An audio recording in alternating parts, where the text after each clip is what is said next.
Ready start महोदय, अन्य उद्योगों और प्रत्येक राष्ट्रीय गतिविधि की भांति समाचार पत्रों को भी समय समय पर बदलती हुई परिस्थितियों के अनुरूप बनाना होता है। हमारे स्वाधीनता संग्राम के अवसर पर राष्ट्रीय पत्रों ने बहुत बड़ा काम किया, जिसे राष्ट्र प्रशंसा की भावना के साथ सदा स्मरण रखेगा। देश के स्वाधीन होने के बाद से समाचार पत्रों के दायित्व में मौलिक परिवर्तन हुआ है।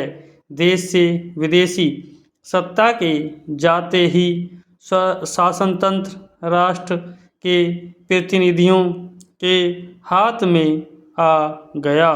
यह स्वाभाविक था कि इस परिवर्तन के बाद सभी समाचार पत्र अथवा उनमें से अधिकांश अपनी नीति पर पुनर्विचार करें। इन 9 वर्षों में अधिकांश पत्रों ने इस दायित्व को सुचारू रूप से निभाया है।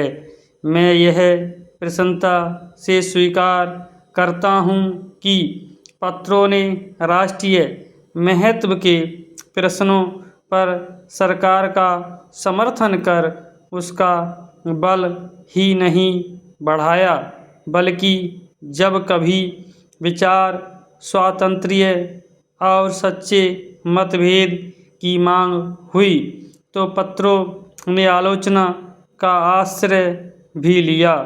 किसी भी पत्र का मूल्य अंततोगत्वा महत्वपूर्ण प्रश्नों पर उसके निर्भीक और निष्पक्ष विचारों के आधार पर ही आंका जा सकता है। मैं समझता हूँ एक साधारण पाठक की दृष्टि से आदर्श समाचार पत्र वही है जो निष्पक्षता तथा निर्भीकता से सभी उचित बातों का समर्थन करे और प्रत्येक अनुचित कार्रवाई की निंदा करे। ऐसे देश में जहाँ विचार स्वातंत्र्य की पूर्ण व्यवस्था है, समाचार पत्र ही अपने निष्पक्ष तथा वस्तुगत मूल्यांकन से जनता का पथ प्रदर्शन कर सकते हैं। यह काम उतना ही आवश्यक है जितना जनसाधारण में संवादों का प्रसार करना।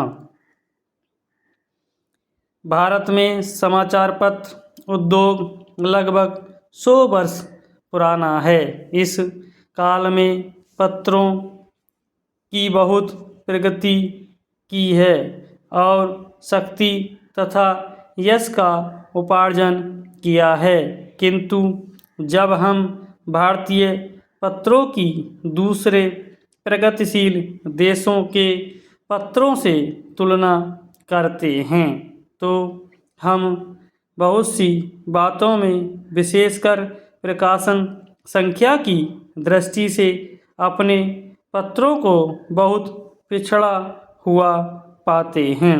लघु प्रकाशन संख्या का प्रमुख कारण हमारे देश में साक्षरता का भारी अभाव है।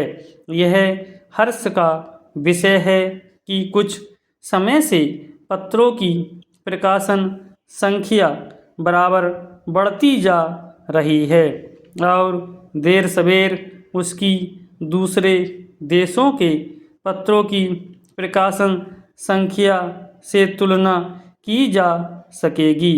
यह कहना असंगत नहीं होगा कि समाचार पत्र उद्योग दूसरे उद्योगों से कुछ भिन्न है। वास्तव में इस उद्योग और दूसरे उद्योगों में यदि कोई सामान्य बात है तो यही कि दोनों ही की गणना उद्योगों में होती है।